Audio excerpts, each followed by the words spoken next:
안녕하십니까. 에듀앙닷컴 운영자 강쌤입니다. 자, 이번 시간에는 전기 용접에 사용되는 용접봉에 대해서 한번 알아보도록 하겠습니다. 이 전기 용접이란 거를 다른 말로 피복 아크 용접이라고 하죠. 그래서 뭐 피복의 종류라던가 사용 용도에 따라서 용접봉의 종류들이 상당히 많이 있습니다. 자, 그런데 제가 가르치는 과목이 뭐죠? 산업설비입니다. 산업설비라는 거는 기본적으로 공조, 에너지 관리, 가스, 배관, 용접 이렇게 포함이 되어 있죠. 이런 것들을 묶어서 산업설비라고 하는데, 이때 우리가 자격증 시험 볼 때 자격증 실기 시험에서 전기 용접이 사용되는 시험이 있어요. 예를 들자면 이런 거죠. 가스 기능사 실기, 그리고 에너지 관리 산업기사, 에너지 관리 기능장, 배관 기능장, 용접 이런 것들이 전기 용접을 사용하게 됩니다. 이때 용접 과목별로 사용되는 용접봉이 조금씩 다릅니다. 그래서 과목별로 사용되는 용접봉의 종류와 그 특성에 대해서 알려드릴 거예요. 그래서 특성 같은 경우는 일단 사전적인 의미의 특성을 준비했고요. 그리고 두 번째로는 제가 사용해보고 제가 수년간 실기 연습도 해보고 우리 학생들 가르쳐도 보고, 자, 그런 경험을 바탕으로 한 주관적인 내용도 있으니까 이 부분은 참고를 해주셨으면 좋겠습니다. 그리고 제가 판단하기에 초급자용, 중급자용, 고급자용으로 나눠서 설명을 드리도록 할 거예요. 자, 그럼 이제 용접봉의 종류에 대해서 본격적으로 한번 알아보도록 하겠습니다. 그 첫 번째 용접봉은 제가 초급자용으로 분류를 했습니다. E4313이 되고요. 요거를 다른 말로 고산화 티탄계라고 부릅니다.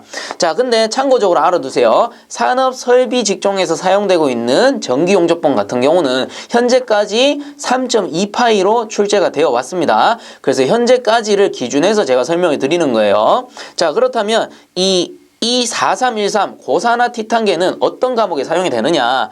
가스 기능사 실기 작업형 플랜지 용접에 사용이 됩니다.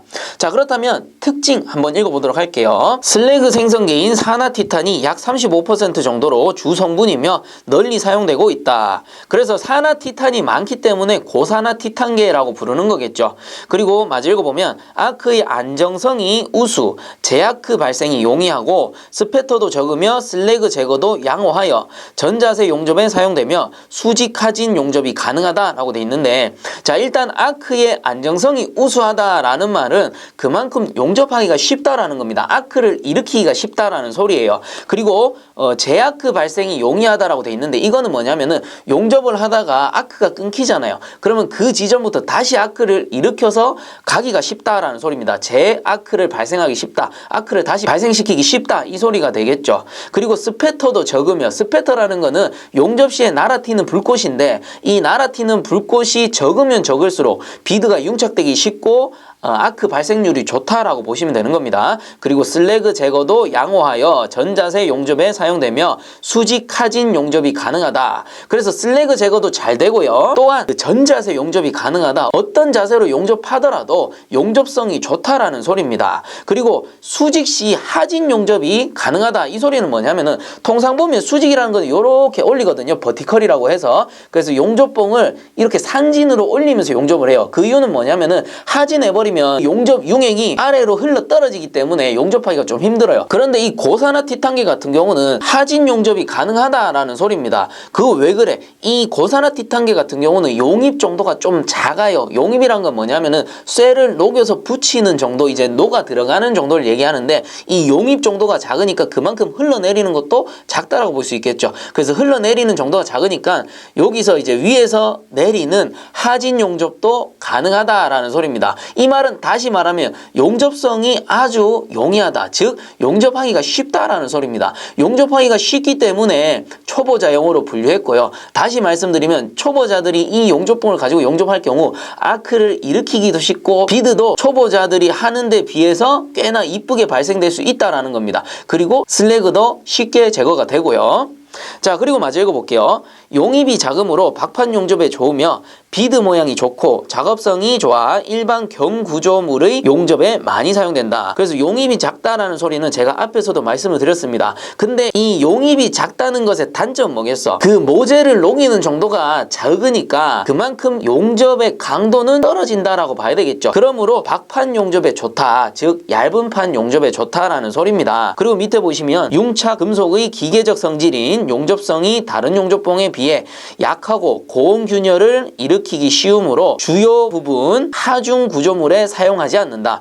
즉 하중을 받는 구조물에는 용접하기가 좀 어렵다. 다시 말해 압력을 받는 배관 같은 경우는 용접이 어렵다. 그래서 일반 배관용 탄소강간에 주로 용접하는 데 사용이 됩니다. 왜? 용접하기 쉬운데 대신에 강도는 좀 약하거든. 자, 그래서 이 4313 같은 경우는 제가 초급자용으로 분류를 했습니다. 다시 한번 말씀드리지만 이 4313 같은 경우는 용접하기는 쉽습니다. 아크를 일으키기도 쉽고 비드를 예쁘게 만드는 것도 좀 쉬워요. 그리고 슬래그 제거하는 것도 아주 쉬운 편입니다. 그냥 용접이 좀 잘 된 경우에는 모재를 톡 때려도 그 진동에 의해서 슬래그가 탁 벗겨져 나갑니다. 그리고 슬래그를 그냥 톡톡 쳐도 쉽게 떨어져 나가요. 또한 비드 모양도 아주 예쁘게 형성될 확률이 높아요. 초보자분들이 연습을 하더라도. 그래서 주로 보면 건설 현장에서는 막봉이라고도 부릅니다. 막 용접하기 좋거든. 용접이 아크 일으키기 쉬우니까 막 용접하기 좋단 말이야. 대신에 구조물, 압력을 받는 배관 이런 데는 사용을 잘 못한다. 이런 단점이 있다라는 거. 그리고 우리가 시험을 칠 때는 어떤 과목에서 출제됩니까? 가스 기능사 실기 작업형 플랜지 용접에 사용이 된다라는 겁니다. 자, 그 다음 두 번째 E4301 일미나이트계입니다. 요 일미나이트계 같은 경우는 제가 중급자용으로 분류를 시켰어요. 그리고 어떤 과목에 사용이 되느냐? 에너지관리 산업기사, 에너지관리 기능장, 배관기능장 실기 작업형의 플랜지 용접에 사용이 됩니다. 자, 그래서 저도 이 일미나이트계 같은 경우는 최초 배관기능장 실기 작업할 때 처음 접해본 용접봉이기도 합니다. 그러면 일단 특징을 한번 읽어볼게요. 일미나이트를 약 30% 함유한 용접봉으로서, 그러니까 일미나이트계겠죠. 일본에서 처음 개발한 이 용접봉은 작업성, 용접성이 우수하여 선박, 교량, 압력 용기 등의 중요한 일반 기계 및 연강제 구조물의 용접에 널리 사용되고, 특히 수직, 위복이 자세에서 작업성이 우수하여 전자세 용접이 가능하다라고 되어 있습니다. 자, 우리 앞에 고산화 티탄계에서도 말씀을 드렸는데 이 전자세 용접이 가능하다라는 특징은 결과적으로 뭐예요? 용접성이 좋다라는 겁니다. 즉 용접하기는 쉽다라는 소리예요. 그런데 왜 중급자용에 분류를 시켰느냐? 이 일미나이트계 같은 경우는 처음 접해 보시는 분들은 좀 당황스러운 게 뭐냐면 이 비드 자체가 좀 찐득찐득해요. 다시 말해서 용접을 하고 나서 슬래그를 제거해야 되는데 앞에 고산화 티탄계 같은 경우는 조금만 충격, 진동을 딱 줘도 지가 톡 일어납니다. 근데 요 일미나이트계 같은 경우는 아주 끈적끈적하기 때문에 슬래그를 제거하려고 비드를 톡톡톡 치잖아요. 그럼 잘 안 떨어져. 그리고 요 피복 자체가 좀 찐득찐득한 특징이 있다 보니까 용접을 하게 되면 용접 융액에 피복이 막 섞여 들어가는 모습을 볼 수 있습니다. 그래서 처음 용접을 해보면 융액을 보면서 우리가 용접을 해 나가야 되는데 융액이 잘 보이지 않아. 그렇기 때문에 초보자분들이 처음 접했을 때는 와, 이거 왜 이렇게 용접이 안 되지? 막 이런 느낌이 듭니다. 그렇기 때문에 요 일미나이트계 같은 경우는 적응하기까지의 시간이 좀 걸립니다. 대신에 어느 정도 적응을 하잖아요. 그럼 그 후부터는 용접이 좀 쉽다라고 느껴집니다. 왜냐하면은 융액 자체가 고산화 티탄계하고는 조금 다르게 형성되기 때문에 이 융액만 확실하게 볼 줄 알게 되면은 그 후부터는 고산화 티탄계하고 크게 차이가 없어요. 왜? 아크 일으키기도 쉽고, 그리고 전류를 조금 높여버리면 얘는 피복이 녹아 들어간다기보다는 피복이 약간 불려나가는 느낌이라서 전류를 약간만 좀 높여서 연습하게 되면은 엄청나게 쉽다는 느낌이 들어요. 그리고 이런 부분은 사실상 완전 초보분들, 즉 한 번도 전기 용접을 접해보지 않은 분들은 어느 정도 감이 잡히지 않을 거야. 하지만 어느 정도 몇 번 용접을 해보신 분들이라면 제가 이 말이 어떤 말인지 어느 정도 감이 오실 겁니다. 자, 그래서 일미나이트계 E4301 같은 경우는 제가 중급자용으로 분류를 하게 됐습니다.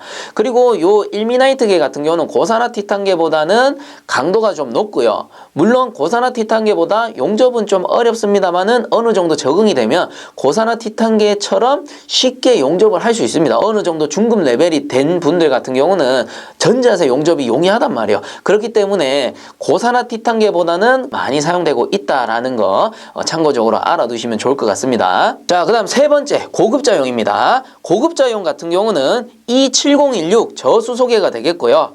요 저수소계 같은 경우는 주로 어떤 과목에 사용이 되느냐, 용접기능사, 용접산업기사, 용접기사, 용접기능장 실기에서 필수적으로 출제가 되고 있는 용접봉입니다. 그래서 용접을 공부하시고 용접 자격증을 준비하시는 분들은 분명히 알고 계실 거예요. 어떤 용접봉인지. 자, 그렇다면 특징부터 한번 보도록 하겠습니다. 50kg/ml 자승급 고장력 강용으로 사용된다. 자, 여기서 말하는 고장력 강이라는 거는 보통 강보다 인장 강도가 강한 강으로, 인장 강도가 50kg/ml 자승 이상인 강을 의미한다.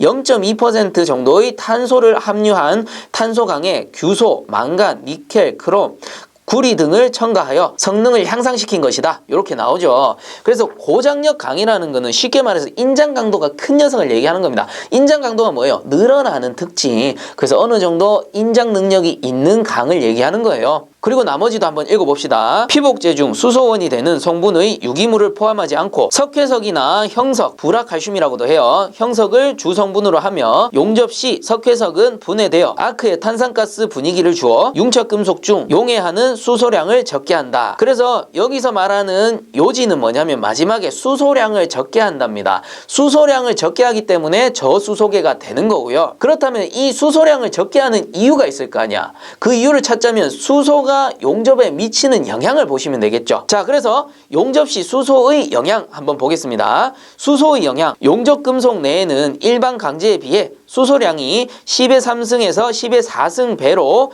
존재하고 이들 수소는 여러 가지 문제점들을 만들어낸다. 그래서 가장 큰 게 수소치성입니다. 수소치성, 처리 수소를 용해하면 취하하여 연성이 저하하고 반면 수축률의 감소 등을 일으켜 그 기계적 성질을 저하한다. 그러나 극저온 혹은 급속 부하의 경우에는 수소의 확산 속도가 늦기 때문에 취성이 나타나지 않는 경우도 있다. 용접 금속 중의 수소는 시간이 경과함에 따라 농도가 낮은 쪽으로 확산하여 간다. 용융선상의 HAZ부가 가장 경화도가 높고 수소 치화를 일으키므로 하단 강도는 저하하고 용접부에 가해지는 인장 잔류 응력에 따라 어느 정도의 잠복 기간을 거쳐 균열이 일어난다. 자, 그래서 이 수소 치성을 간단하게 정리하자면 첫 번째 줄에 나와요. 처리 수소를 용해하면 치화하여 연성이 저하한다. 이게 무슨 말이냐면은 용접을 할 때 수소분이 철과 맞닿으면 이 연성이 줄어버리는 거야. 즉 고장력 강의 가장 큰 특징이 뭐예요? 연성이 크다라는 거거든. 인장 응력이 강하다. 그래서 이 인장 응력이 줄어들어 버리는 거예요. 그러면 조그만 열에 의해서 늘어나 버리면 어떻게 돼? 쉽게 깨져 버리는 거야. 이런 거를 치성이라고 하죠. 깨지는 성질을. 자, 그러므로 이 수소분에 의해 연성이 줄어들고 그리고 열 응력부에 치성이 발생하는 거를 수소치성이라고 부르는 겁니다. 그러므로 고장력 강에는 수소치성을 막기 위해서 자연스럽게 저수소계를 사용하게 되는 거고요. 그리고 저수소계의 가장 큰 특징은 강도가 높다라는 겁니다. 왜? 수소분이 적은 만큼 그만큼 수소치성이 적어지는 거고 그로 인해서 용접 이후에 철의 강도가 높다라는 겁니다.